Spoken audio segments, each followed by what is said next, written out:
Like, what am I doing? Hi, hello, my name's Ollie Bliss and this is my channel Book Drawer. For those of you who don't know, I enjoy exploring queer fiction and making videos and little artworks surrounding them. Today I am looking at the next few reviews as a cluster because I asked you guys for a little bit of feedback in terms of what type of layout you like within my channel, and positive feedback saying that you do like it when I'm looking at themes and you also like it when I'm doing reviews, and you basically told me to get over myself and just crack on doing what I enjoy doing. So the theme that I wanted to look at is having a life which is lived authentically. This is a huge theme within queer literature. I think you can pretty much say any book which is related to queer literature will be looking at this on some level. But I wanted to share with you a couple of examples which do it really well, or in a really interesting way. The first one is an old classic, The Well of Loneliness, which was written by Radcliffe around the 1920s. It was published in 1928. This is like the grandmother of all queer fiction. Like, this deals with a lot of different themes in a time which is really quite hostile towards the rights of women, in terms of any visibility about women being sexual on any level. And she really confronted it head on and was completely transparent. This isn't written as a memoir, however, it clearly has been inspired by a lot of the things that happened in Radcliffe Hall's life. The lead character is called Stephen. You basically follow Stephen through growing up, losing contact with the mother and father, and having to find her own way in life later on, and the relationship she forms throughout. I really enjoyed this book.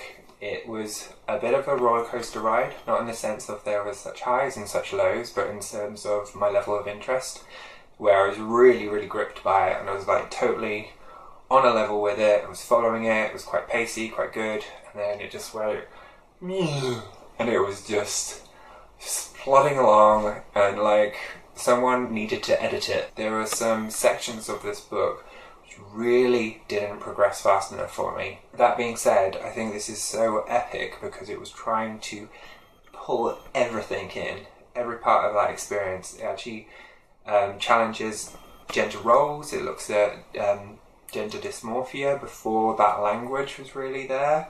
It looks at social politics. It covers heaps. It should be a part of every queer's education.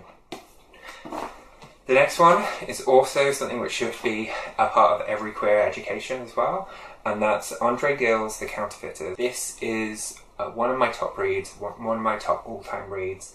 This is the closest thing I've had to a religious experience. Looks at authentic living holistically.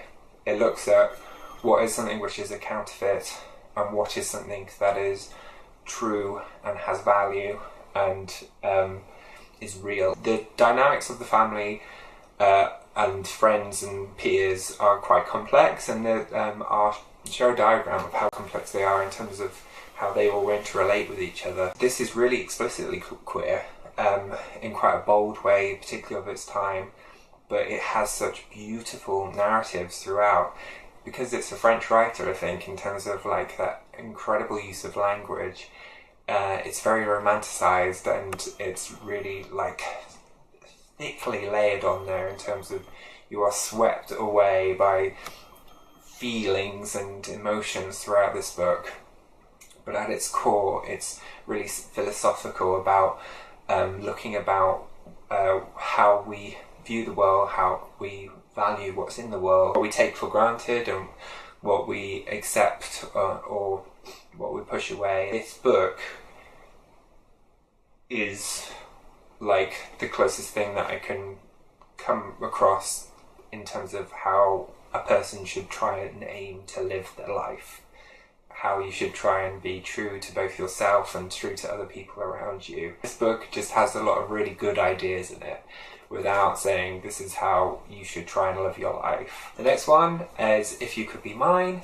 Totally different in terms of like the first two. This one is so much easier to read, so much easier to get on board with. Focuses on Amanda, who's going to a new school, but she has this secret in terms of that she was born as a boy and has had gender reassignment. But it's actually, a lot of this is about people's individual truths. So as she forms new relationships with other peers in her school, she begins to unlock these kind of secrets and how each person has something which is theirs, which is part of their own identity, which they are holding and contains a different truth to other people. They're all protecting and they're all afraid of. And this book gives a sense of universal truths and a sense of how we have these universal struggles, no matter what it is. And I just thought it was an incredibly well constructed novel, which is about accepting and understanding other people. This was a debut novel by Meredith Russo, who is a known voice as well. So I think that this book highlights a lot of challenges and things that a person is facing as they're transitioning in a very delicate but forthright way. But this book is really open and honest, and it is a really accessible read that kind of says these experiences aren't unique to someone who is trans. These experiences are something that we all deal with, and we all are trying to just be good people living on this planet, and it's not something in isolation to one or the other person. It's the choices that we make.